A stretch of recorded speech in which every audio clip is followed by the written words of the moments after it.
amigos, what's happening? Here I am back here in the garage like I do a lot, and figured I might give you a little update of what's going on lately. I know the last video you saw, the Ironhead was running, and it was running great, but now, check it out. Ta-da! Yeah, I don't know if you guys remember in the last video, if you watched it, which that link is right there, or right over there. Yeah, that's it. And it was popping in and out of second gear during acceleration. So I decided to do my own investigation, and I drained the oil, and this little magnet right here, well, the magnet on the end of this plug, had more than just a little bit of, you know, powdery gray stuff, but it had bits of metal on it. So I thought, okay, that transmission is coming out. So I pulled the transmission out and took it down to scooters because I'm not much of a transmission guy. I can do engines and stuff like that, but when it comes to transmissions, I look right at the gears and they look great to me, but I couldn't tell if there was anything wrong with them. You know, well, actually that's not true. I saw a couple of gears where the dogs were missing pieces off of them, and some of the edges of the teeth on some of the gears were getting kind of sharp looking, or feeling sharp, not looking sharp. So I took them down to Kenny, and he handed it off to his transmission guy. He calls me back, says I need 3 new gears, and who the heck else knows what else it needs. And I didn't film me taking the transmission out because, well, I already have a video on that, which that video is right up there too. So that's that. So what am I going to do today while I'm waiting on that transmission? I was thinking about doing this. Okay, this seat right here is the seat that was on the Shovelhead. It's a regular old Shovelhead Mustang aftermarket seat. And I decided I didn't really like the seat that much, because with that seat on the bike, I felt like I was sitting on top of something, which, I mean, I know it was, but like I was kind of like straddling a log or something like that. So I wanted a different seat that I could find that would work with this bike, where I can feel like I'm sitting in the bike, you know, like I'm sitting in a seat instead of on a seat, you know, kind of like the way my Softail feels, the way the Electroglide feels, even how the Tramp feels, even though that seat is as hard as a rock. So I found this seat right here. This is a seat I found on eBay. It was advertised for a Shovelhead / Panhead or whatever, but it doesn't exactly fit an FX style of bike. So let me show you what I've done real quick. Okay, these little hooks right here go up under this cross member piece on the frame, but I didn't like where the seat was sitting. I mean, it was kind of sitting too far up for my taste, that is. And well, what I did is I went ahead and ground the welds on the hooks, and I took them off and relocated them and put them up further towards the front. So when I put the seat on here now, it looks like this. See, before the seat was all the way up and was covering up this frame, which was fine, I guess, but I wanted to sit further back. So I got it like that, but now the problem is this. It doesn't quite fit the lines of the fender. As you can see, there's a big gap right here, and I can't really push it down. The entire pan is steel, and it has some, well, I'll show you this. It has these ridges that come up like that, and it makes for a very good reinforcement. So I can't really bend the pan in the condition that it's in now. So I'm guessing that I'm going to actually have to maybe take the whole seat apart, take the cover off, take the foam out, try to manipulate with the pan itself, and then put it all back together. Oh, and by the way, I'm not a seat guy. In other words, I don't do upholstery. So this is kind of the only thing I know to do. It looks like it's just a matter of drilling out these pop rivets and getting the cover off, and then doing what else. And no doubt I'm going to have to drill a new hole into my fender and probably tack weld a nut underneath it so I can screw it down. I don't know, we'll see what happens. So I'm just going to quit yammering my hammer and see if I can really make this work or ruin a perfectly good seat.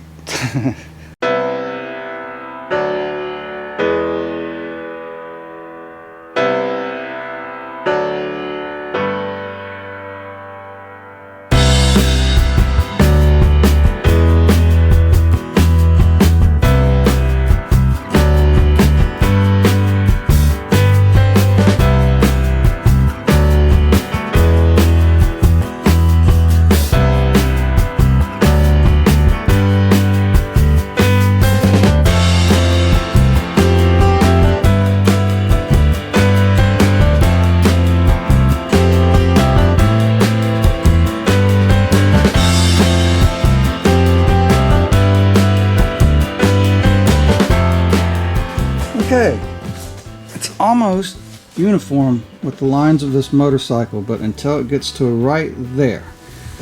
And so it has, like I said, this little bend right here prevents any bending from happening if you want to reshape it. So I'm guessing that, yeah, it stops like right there. You would think it was the saddlebag doing it, but that's not really the case. It's actually hitting fender. So I'm thinking because it has this bend down this way that actually makes a reinforcement. Maybe I can just make a cut on the bends, and then I'll actually be able to bend the pan and you know, make it take shape with the rest of the fender. And maybe well, I don't know, it might work, it might not, but couldn't hurt to try, you know, because if I go and bend that the way it is now, it's going to make a buckle on the sides and it won't look right. So I guess I'll have to find my mark. We'll make a mark with my marker where I'm going to cut and see what we're going to do.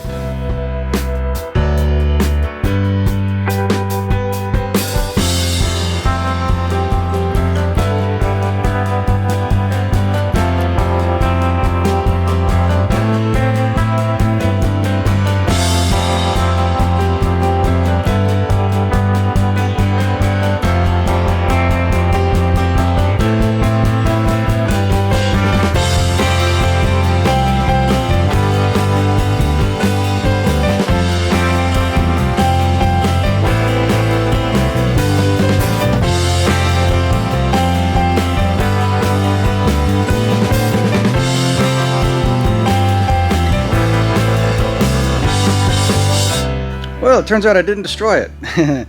So I got the pop rivets in and just didn't get around to turning the camera back on the last time I turned it off. But this is what I've done so far.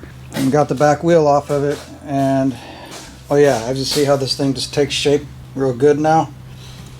I've got this fastened in, drilled a hole through my fender and put a nut on the other side. Got it tightened down, and I guess what I'm going to do now is, oh yeah, also I got underneath it with a wire wheel and cleaned away some of the paint on the underside of the fender, because what I'm going to do, I'm going to attempt to tack weld that nut onto the fender so that I won't have to take the back wheel off in order to take the seat off, you know what I mean? So not too sure how this is going to go, but hopefully it will go better than, you know, anticipated. I hope I don't burn a hole in the fender. So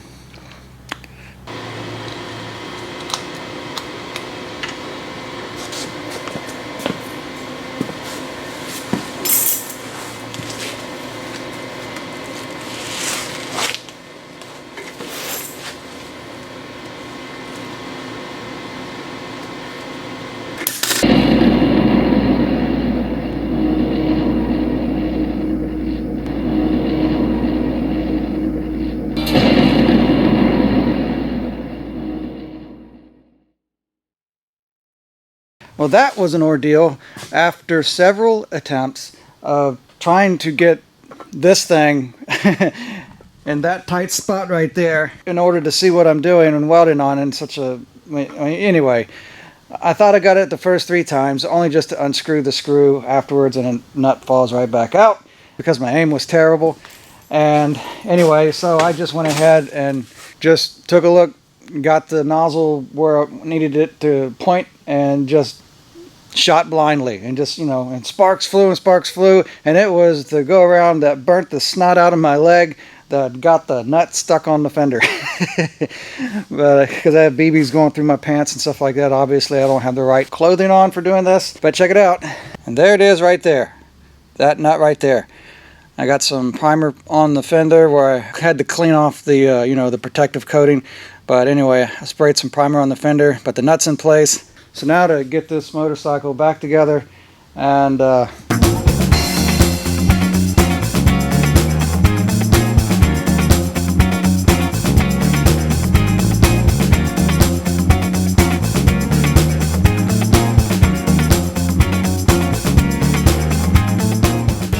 I can dig that 100%.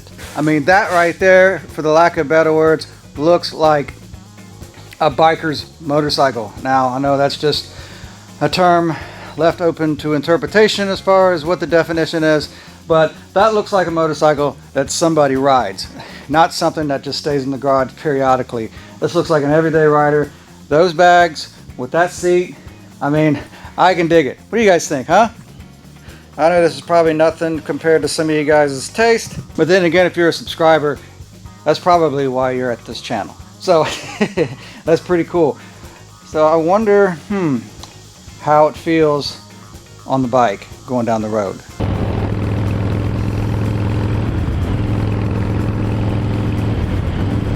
Well, here we are a few days later, and kind of sort of gotten off of my deathbed. In other words, getting over this ailment that I seem to have contracted during the making of this video. But however, this seat is a heck of a lot better. I feel like I'm actually part of the motorcycle now. I'm not sitting on top of something or straddling something. I'm actually in the bike. I'm part of the machine. Well, not literally, but it just feels like I'm participating in what's going on rather than just sitting on top of something and going, hey, what's going on down there? But yeah, this is pretty cool. It actually feels like a very doable bike for going long distances. At least at the moment it does, even though I'm probably not even doing 50 miles an hour at the moment. But hey, it's a shovelhead, it is what it is. But yeah, I can really dig it. I don't know why it is. I mean, I hate shopping for seats, for the perfect seat on any motorcycle, because you can't just try them out and decide if you want to buy them. You have to spend like a couple of $100 every time, and it's like rolling the dice if it's the perfect one. This is the second seat I've bought for this motorcycle, and I wasn't about to go and buy another one to see if it'll work out just fine. I liked exactly how the thing felt on the driver's side, so I was just determined to make this seat work on this motorcycle. Now, if this was a authentic, antique, all original motorcycle, I would not have done any welding or drilling on the fender, but being that this is, you know, on the title, an FXS lowrider, this is obviously, at one time was stock, but someone took it apart and threw it back together with whatever they had. So anything goes on this bike as far as customization. But I do know the one thing I'm definitely not doing on this motorcycle is I am not going to turn it into a hardtail. Even though there's something awesome about shovelheads, they just look righteous in a hardtail frame. Just like an Ironhead looks correct in a hardtail frame, more so than an Evo. But that's just my opinion. Evos look great in hardtail frames, but it just looks authentic when you put an older motor. Well, Evos are older motors, but nevertheless, you know what I mean. But yeah, this seat is so freaking comfortable. Yeah, I wouldn't mind attempting a road trip on this thing, you know, something further outside of my comfort zone for a bike like this. If only I could find a, you know, a riding buddy or a roadie to go with me. But that's just one thing I have come to realize in the 3 years of riding older bikes, is that if I'm going to continue to ride older bikes, I'm pretty much going to be alone doing it. While the world wants to whiz on by on their modern pieces of technology that do about 90 miles an hour with no problem, I guess I'm pretty much going to be on my lonesome on doing something like this. That's okay. There's something about the sound of these old bikes. Even this shovelhead has its own smell on the exhaust that an Evo doesn't have. But yeah, I definitely could dig the idea of going on an adventure like that, even though I know it's already been done. I mean, people back in the day before Evos, that's all they ever had to use if they wanted to do something like that, which is like go to faraway places. But I got to be better prepared. Not necessarily that there's something wrong with the motorcycle. It's just the nature of the beast that I know I've said it before, that you're going to have to tighten up nuts and bolts here and there probably every 100 miles, and also keep it below a certain RPM if you're going to go a long distance, or any distance at all, if you want to minimize your maintenance. I guess the reason why I keep thinking of doing that is because every time I want to go for a ride now, out of all 5 of the motorcycles I have, I'm constantly finding myself gravitating towards this bike. And I'm sure once the Ironhead is put back together, I'm going to find myself gravitating towards that if I want to take a Sportster ride. I don't know. It is what it is.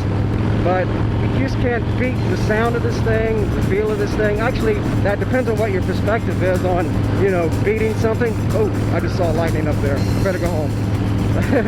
Guys, thanks for tuning into this video, and thanks for being patient with me, being sick and all. And also, I still don't know what I'm going to do with my Patreon as far as how to run it, but I'm going to leave that link down below if any of you just want to be a part of the channel. I'll try to figure out what the benefit is of that, other than just being a part of making this channel possible with, you know, buying motorcycle parts and keeping up with the trips and the fuel and stuff like that, or whatever it is I'm doing on this channel. But blah, blah, blah, blah, blah. I don't want to sound like I'm trying to sell you something. But however, thanks a lot, those of you who have been around for a while.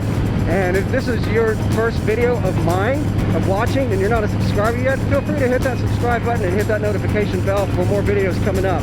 And like I haven't said in a while, I'll say it like this. I have no idea what I'm going to film next, but hopefully it's enough to keep your attention. Maybe even mine. But anyway, until then, you guys keep the rubber side down, and you be good to yourselves.